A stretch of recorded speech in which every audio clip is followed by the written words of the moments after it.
देखिए अल्लाह तबारक व तआला ने हमें बेशुमार नेमतों से नवाजा। रहने के लिए घर दिया, पीने के लिए पानी दिया, खाने के लिए खाना दिया, सांस लेने के लिए हवा अता फरमाई। बेशुमार नेमतें अल्लाह ने दी। अपने जिस्म के अंदर देखें तो एक दिमाग दिया जिसमें लाखों रगें होती हैं, और अल्लाह का शुक्र है कि हमारा वो दिमाग काम कर रहा है। अगर उस दिमाग की एक नस भी सूख जाए तो हम कहीं दिल्ली भागते हैं, कहीं बंबई भागते हैं, कहीं लखनऊ भागते हैं, लाखों रगें होती हैं, लेकिन अगर एक रग भी सूख जाए तो हमारी जिंदगी की तमाम खुशियां छिन जाया करती हैं। ये दिमाग अल्लाह की बहुत बड़ी नेमत। इसी तरीके से अल्लाह ने हमें आंख अता फरमाई, सुनने के लिए कान अता फरमाए, चलने के लिए पांव, पकड़ने के लिए हाथ। बेशुमार नेमतें अल्लाह ने अता फरमाई। लेकिन आप कुरान उठाकर देखें कि पूरे कुरान में अल्लाह तबारक व तआला ने इतनी नेमतें अता करने के बाद भी कभी हम पर एहसान नहीं जताया, कभी नहीं कहा कि इंसान मैंने तुझे हवा दी, एहसान किया, पानी दिया, एहसान किया, खाना दिया, एहसान किया, वालिदैन जैसी अजीमुशान नेमत से नवाजा, एहसान किया, दिल दिया, एहसान किया, जुबान दी, एहसान किया, आंख दी, एहसान किया, इतनी नेमतों से नवाजा, एहसान किया, कभी नहीं कहा। लेकिन हजरात गिरामी, इस कायनात में एक नेमत ऐसी है, सिर्फ एक नेमत कि जिसे अता करने के बाद अल्लाह तबारक व तआला ने एहसान जता दिया। वो कौन सी नेमत है? फरमाया लक़द मन्नल्लाहु अलल मुमिनीना इज़ बअसा फ़ीहिम रसूला। लोगों सुनो, मैंने तुम्हें बेशुमार नेमतें अता फरमाई, लेकिन मैंने तुम पर एहसान नहीं जताया। लेकिन सुन लो, बेशक मैंने तुम पर एहसान कर दिया उस वक्त जब तुम्हारे दरमियान अपने प्यारे मुस्तफा को थे।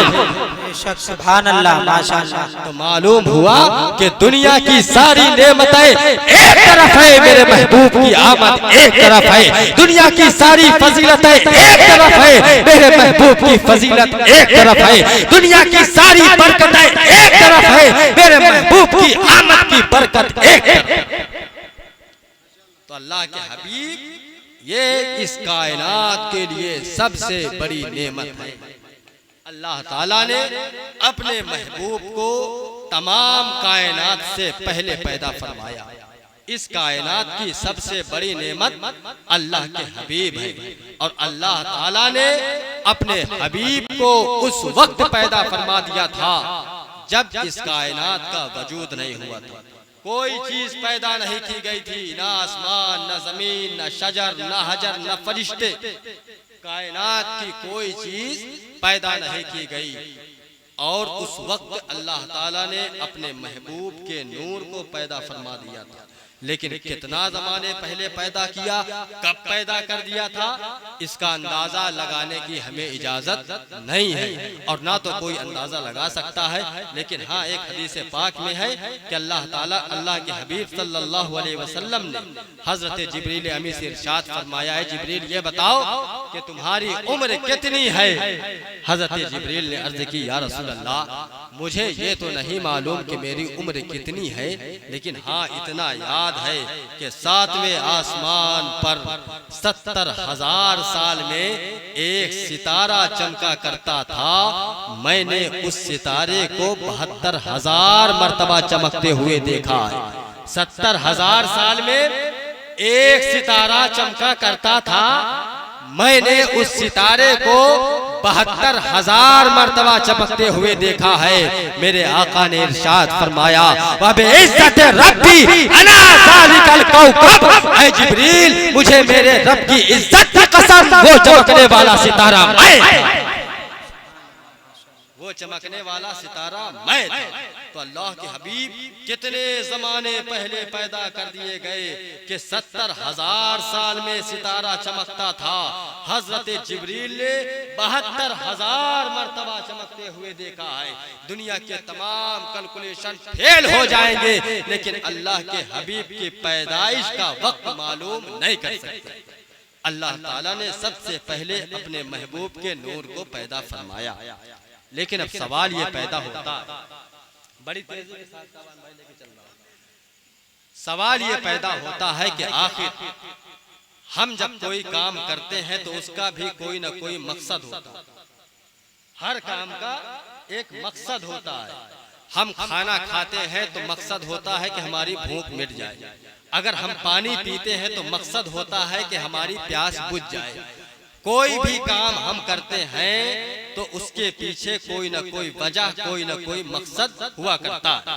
तो आखिर अल्लाह ताला ने सबसे पहले अपने महबूब ही को क्यों पैदा फरमाया?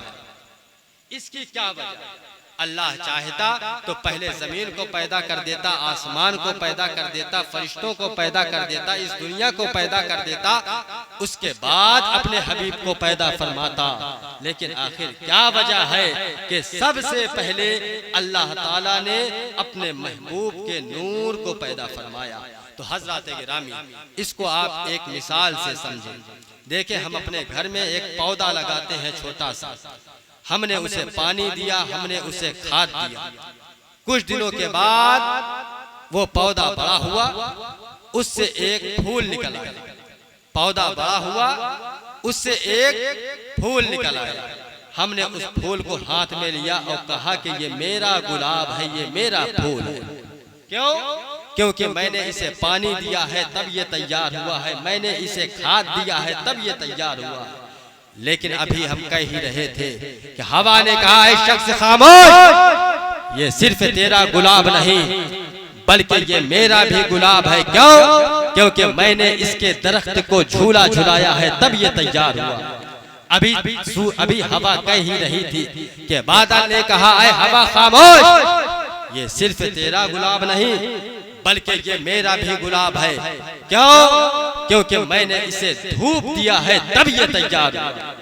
अभी सूरज कह ही रहा था कि जमीन ने कहा है सूरज खामोश, ये सिर्फ तेरा गुलाब नहीं बल्कि ये मेरा भी गुलाब है, इसलिए कि मैंने अपनी छाती चीरी है तब ये मेरे अंदर से निकल कर तैयार हुआ। तो हजरत गिरामी, आप देखें कि एक गुलाब का फूल तैयार हुआ है और सारी कायनात उस पर एहसान जता रही है।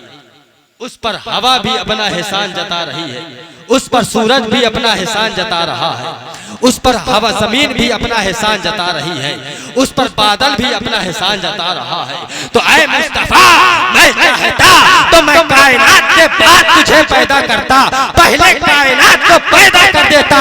लेकिन ऐ मुस्तफा, मैंने तुझे पहले पैदा किया, हम दुनिया को बाद में पैदा किया, ताकि ऐ मुस्तफा सारी कायनात पर तेरा एहसान रहे, लेकिन तुझ पर किसी का एहसान। मैं चाहता तो मैं आसमान को पहले पैदा कर देता, फिर तुझे पैदा करता। लेकिन मुस्तफा, मैंने तुझे पैदा किया ताकि आसमान पर तेरा एहसान। मैं चाहता तो मैं आदम को पहले पैदा करता तब तुझे पैदा करता, लेकिन मैंने तेरे बाप आदम से पहले भी तुझे पैदा किया ताकि आदम पर भी तेरा एहसान रहे। मैंने तमाम शजर व हजर से पहले, शमशो कमर से पहले, सारी कायनात से पहले तुझे पैदा किया ताकि ऐ मुस्तफा सारी कायनात पर तुम्हारा एहसान रहे, लेकिन तुझ पर किसी का एहसान ना रहे।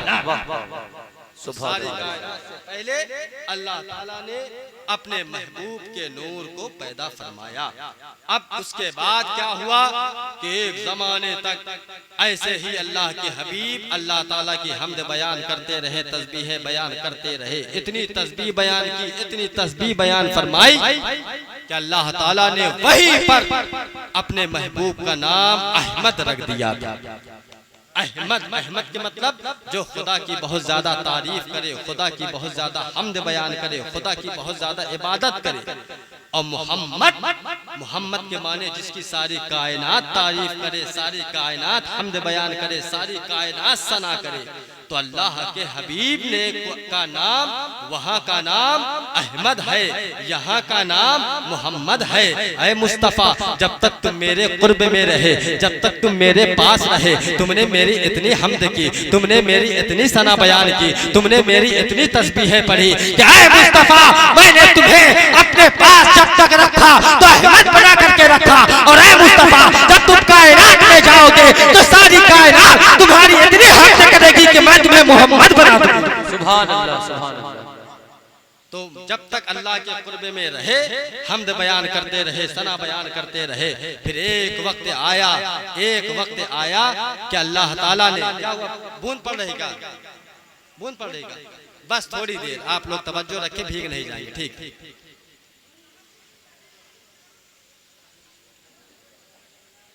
पढ़े दे, पढ़े दे, रहमत की बारिश है। चलो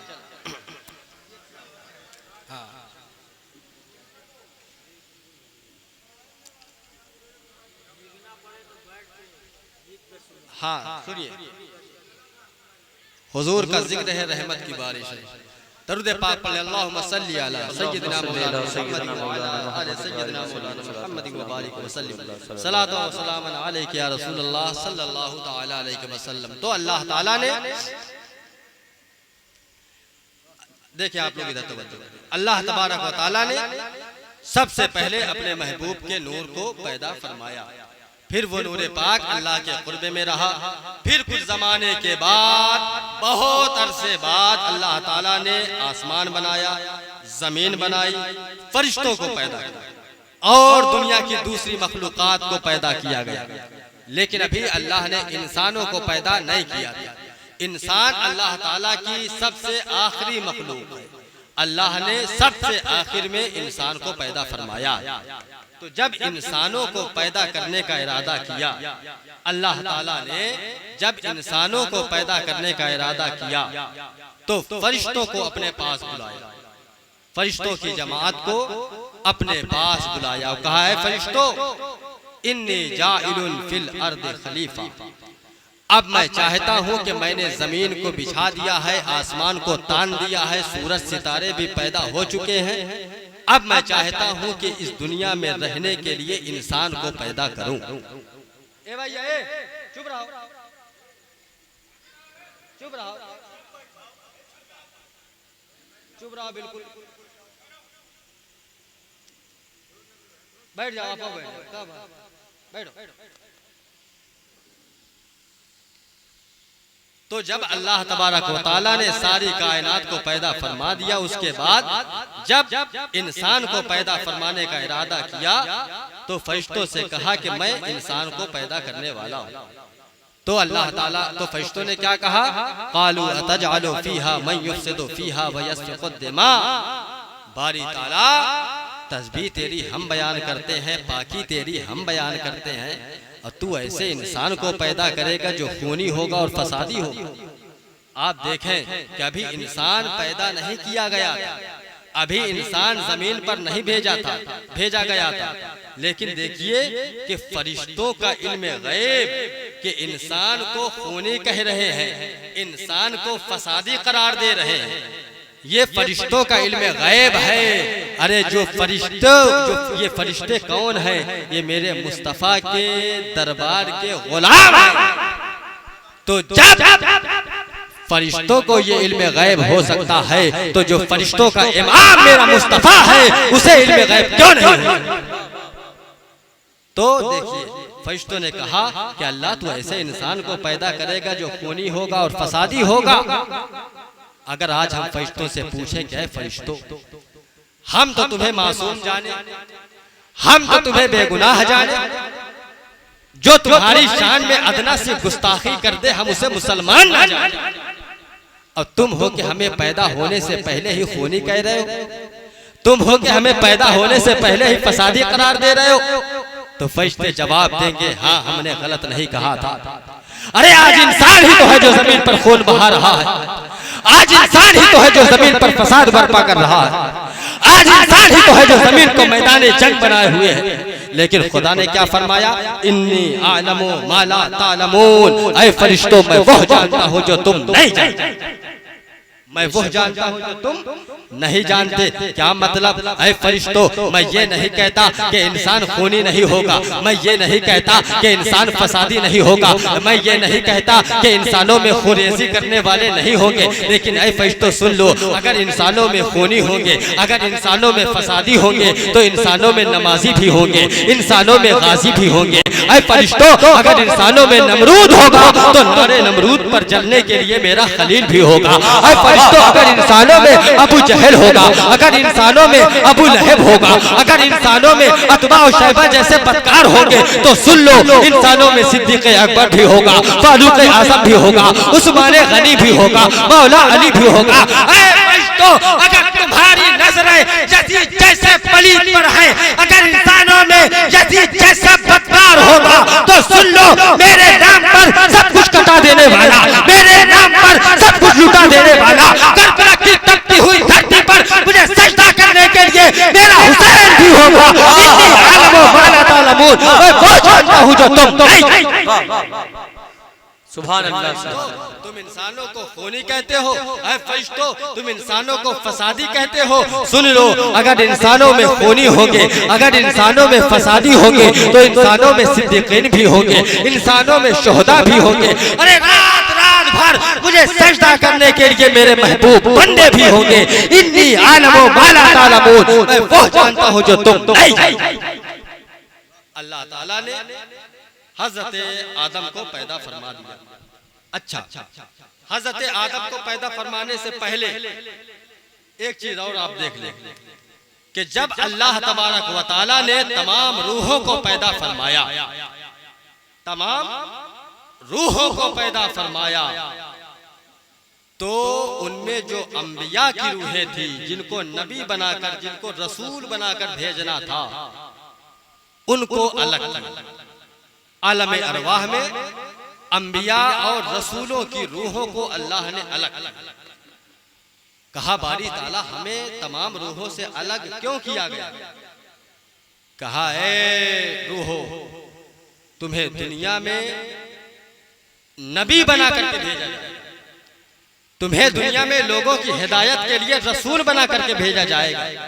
ठीक है बारी ताला, हम तैयार हैं, लेकिन हमें अलग क्यों किया गया? तमाम रूहों से एक अलग मजलिस क्यों रखी गई? खुदा ने फरमाया कि सुन लो, लमा आतैतुकुम मिन किताबिन व हिकमा, कि मैं तुम्हें जब दुनिया में किताब व हिकमत देकर भेजूंगा, तुम्हें लोगों की हिदायत के लिए भेजूंगा, तो अगर तुम्हारे दरमियान मेरा मुस्तफा चला जाए तो मुझसे वादा करो कि वला तुमिनुन्न बिही वला तंसुरुन्नहु, कि तुम मेरे मुस्तफा पर ईमान भी लाओगे और मेरे मुस्तफा की मदद भी करोगे। सुभान अल्लाह। आप देखें कि एक खास नुक्ता देने वाला हूँ, एक खास नुक्ता कि अल्लाह ताला ने तमाम रूहों को जब जमा किया तो उनसे फरमाया कि जब मेरा महबूब तुम में से किसी के जमाने में जाएगा तो मुझसे वादा करो कि तुम मेरे महबूब पर ईमान भी लाओगे और मेरे महबूब की मदद भी करोगे। हजरत गिरामी, आप गौर करें कि आलम अरवाह में रूहों के सामने मुस्तफ़ा का जिक्र किया जा रहा है, रूहों के सामने मुस्तफ़ा के आने का तज़किरा किया जा रहा है, रूहों के सामने मुस्तफ़ा की मीलाद पढ़ी जा रही है। और मीलाद पढ़ने वाला कौन है? खुदा है। मीलाद सुनने वाले कौन? जनाबे इब्राहिम। मीलाद सुनने वाले कौन? जनाबे आदम। मीलाद सुनने वाले कौन? जनाबे मूसा। मीलाद सुनने वाले कौन? जनाबे ईसा। तो मालूम हुआ कि मेरे मुस्तफ़ा की मीलाद पढ़ना ये खुदा की सुन्नत है और मेरे मुस्तफ़ा की मीलाद सुनना ये अंबिया की सुन्नत। सुभान अल्लाह। मिलादे मुस्तफ़ा करना ये सुन्नते इलाहिया है और मिलादे मुस्तफ़ा सुनना ये सुन्नते अंबिया। सुभान अल्लाह। रूहों को जमा किया गया। फिर उसके बाद क्या हुआ कि जब हजरत आदम को इस कायनात में भेजा गया तो धीरे धीरे धीरे धीरे इंसानियत का निजाम एक कायम हुआ और आज दुनिया में इंसान मौजूद हैं। हजरत आदम से दुनिया की इब्तिदा हुई। जरूरत के मुताबिक अंबिया किराम दुनिया में तशरीफ लाते रहे।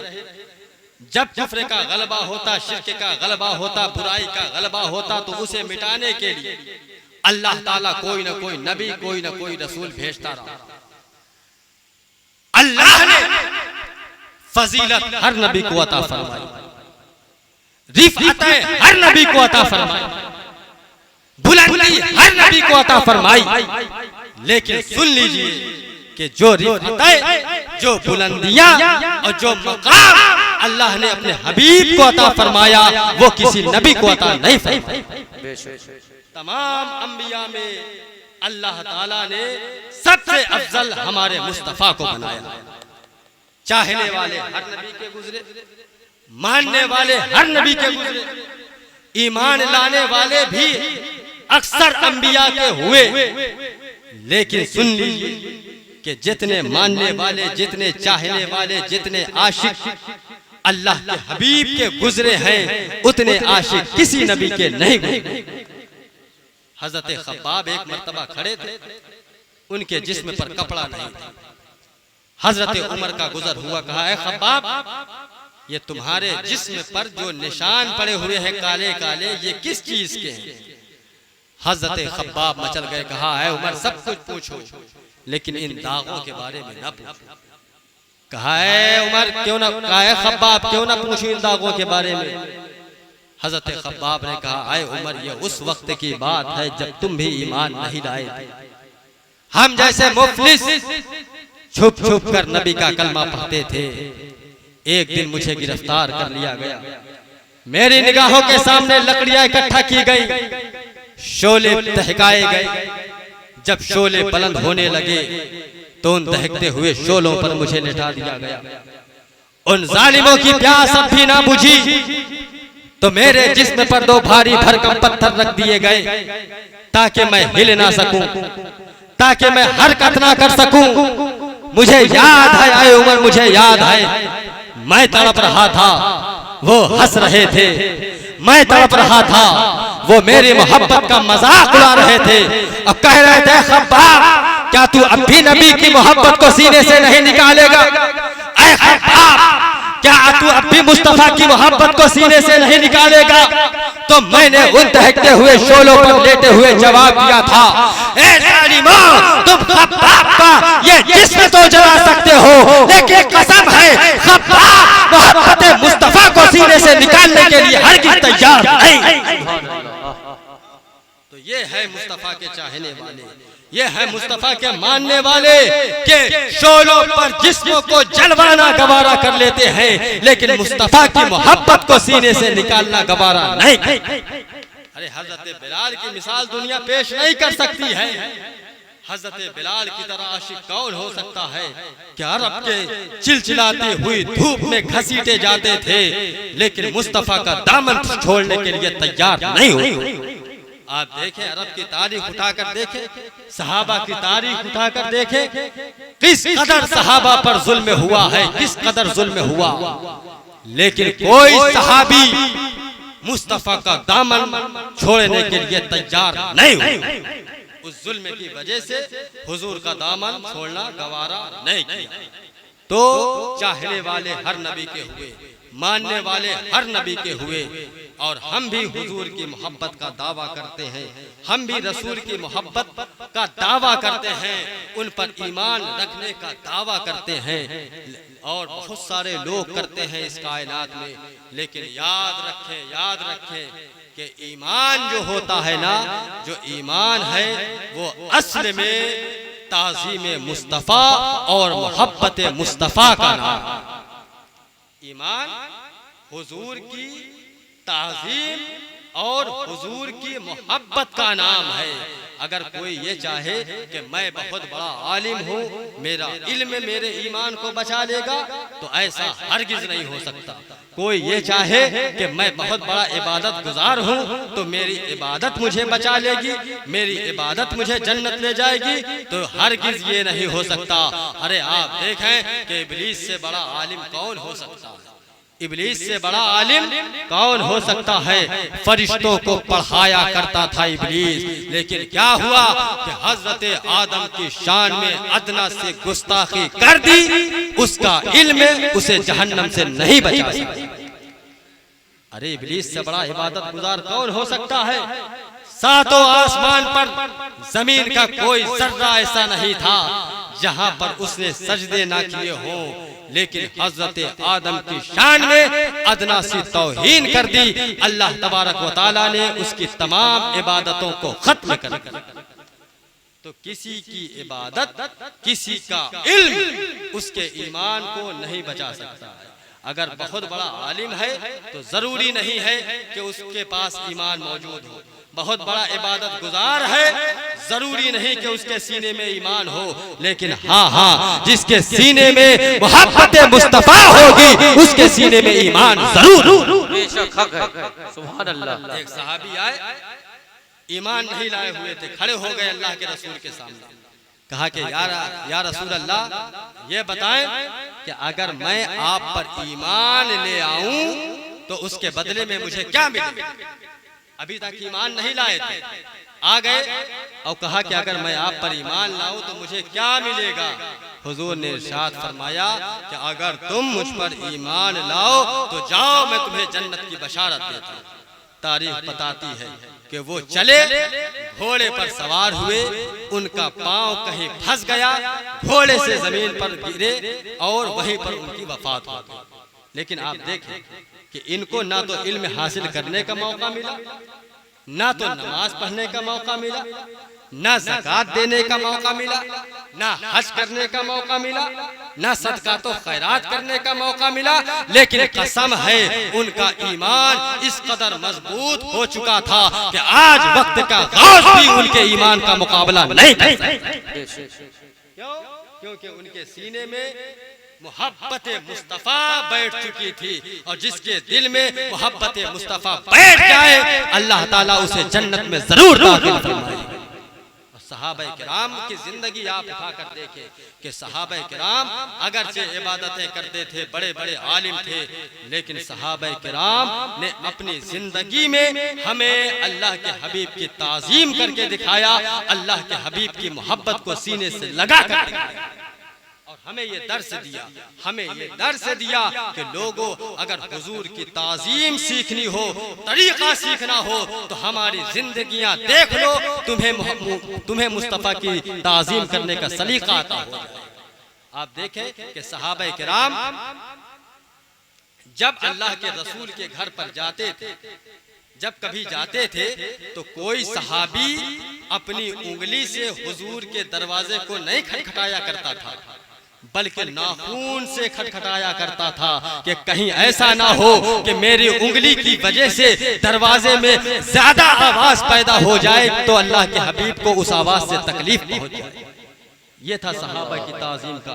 हजरत अम्र बिन आस इतने बड़े सहाबी, इतने बहादुर सहाबी, जिन्होंने मिस्र को फतेह किया था, वो फरमाते हैं कि अगर कोई मुझसे पूछे कि अल्लाह के हबीब दिखते कैसे थे, अल्लाह के हबीब की निगाहें कैसी थी, चेहरा कैसा था, अल्लाह के हबीब का रुख अनवर कैसा था, दिखते कैसे थे, तो फरमाते हैं रब्बे काबा की कसम, मैं अल्लाह के हबीब का हुलिया बयान नहीं कर सकता, इसलिए के अदब की वजह से मैंने कभी मुस्तफा को निगाह भर करके नहीं देखी।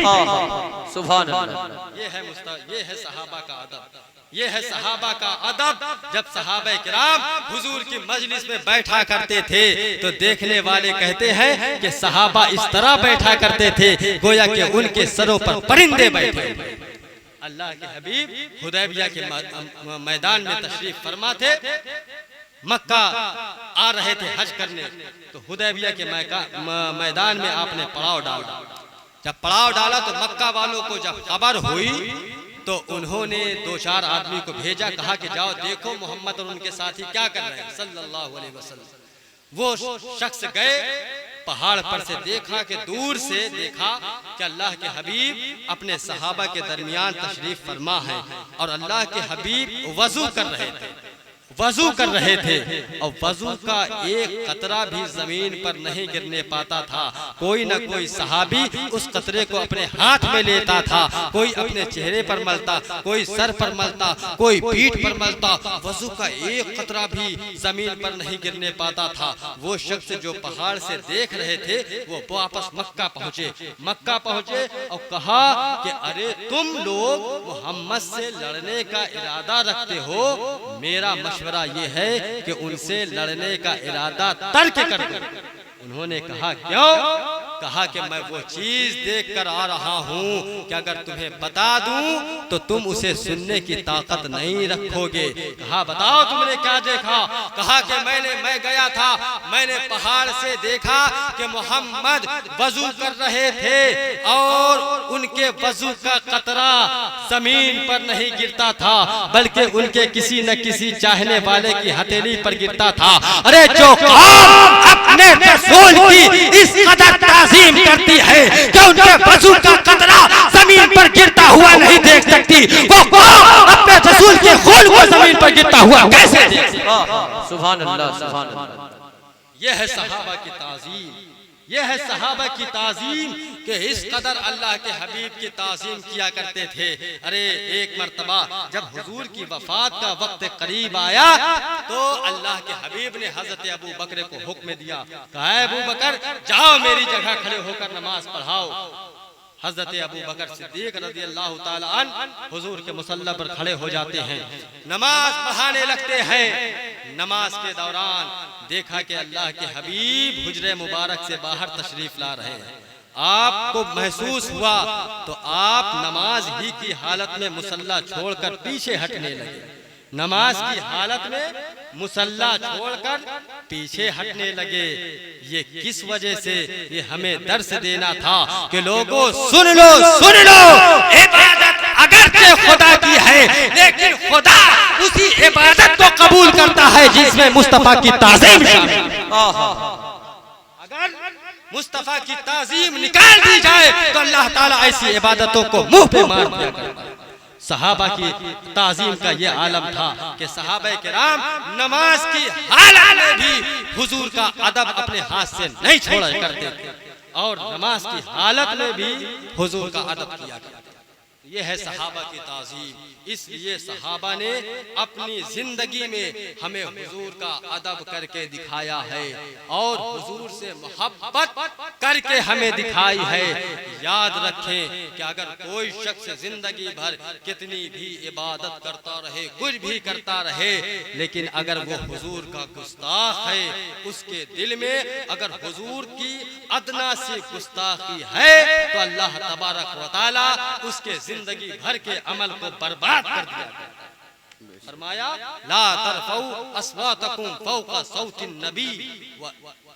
ऐ ईमान वालो, रसूल की बारगाह में अपनी आवाज को बुलंद मत किया करो, आवाज को बुलंद मत किया करो, इसलिए कि अगर तुम ऐसा करोगे और उस आवाज से मेरे मुस्तफा को तकलीफ पहुंच जाए तो अंतहबत आमालुकुम व अंतुम ला तशउरून। अल्लाह तबारक व तआला तुम्हारी बेअदबी की वजह से तुम्हारे जिंदगी भर के आमाल को बर्बाद कर देगा और तुम्हें इसका शऊर भी ना होगा। यह है सहाबा, यह है कुरान की तालीम कि जब हुजूर की बारगाह में बैठो तो अपनी जुबानों को संभाल कर बैठो। अगर मेरे मुस्तफा की बारगाह में तुम्हारी आवाज बुलंद हो गई तो अल्लाह ताला तुम्हारी तमाम इबादतों को बर्बाद। और ये हुक्म जो है ये सिर्फ सहाबा के दौर के लिए नहीं था। हुजूर का अदब करना, हुजूर का एहतराम करना जिस तरह सहाबा पर लाजिम था उसी तरीके से आज भी हर मुसलमान पर लाजिम है और क़यामत तक हर मुसलमान पर लाजिम है। हज़रत अबू जाफर मंसूर और इमाम मालिक मस्जिद नबवी में बैठे हुए थे। किसी मसले पर बात चल रही थी। अचानक खलीफा अबू जाफर मंसूर की आवाज जरा से बुलंद हो गई। इमाम मालिक को जलाल आ गया। आपने फरमाया या अमीरुल मोमिनीन ला तरफा सौतक फी हाज़ल मस्जिद, ऐ अमीरुल मोमिनीन इस मस्जिद में अपनी आवाज को बुलंद मत करो, इसलिए कि इस मस्जिद में मुहम्मदुर रसूलुल्लाह आराम फरमा रहे हैं और मुहम्मदुर रसूलुल्लाह की जात वो है कि अगर तुमने उनकी बारगाह में आवाज को बुलंद की तो अल्लाह तबारक व तआला तुम्हारी तमाम इबादतों को बर्बाद। ये है हुजूर का अदब, हुजूर का अदब। जिस तरह हुजूर की जाहिरी हयात में जरूरी था उसी तरह आज भी जरूरी है और उसी तरह कयामत तक जरूरी रहेगा। आप इबादत भी करें, सारी चीजें करें, फराइज अंजाम दे, सदका तो खैरात करें, लेकिन याद रखें हर मामले में एहतियात से काम लें। देखें कि हमारे दिल में कहीं हुजूर की गुस्ताखी तो नहीं शामिल है, हमारे दिल में कहीं हुजूर की बेअदबी तो नहीं आ गई है। अगर बेअदबी हो, गुस्ताखी हो तो फौरन तौबा करें, इसलिए कि अगर कोई भी अमल अगर बेअदबी के साथ किया जाए, हुजूर की गुस्ताखी के साथ किया जाए तो अल्लाह ताला उस अमल को कबूल नहीं फरमाता और ईमान भी छीन लिया करता है और ऐसे शख्स को जहन्नम में डाल देता है।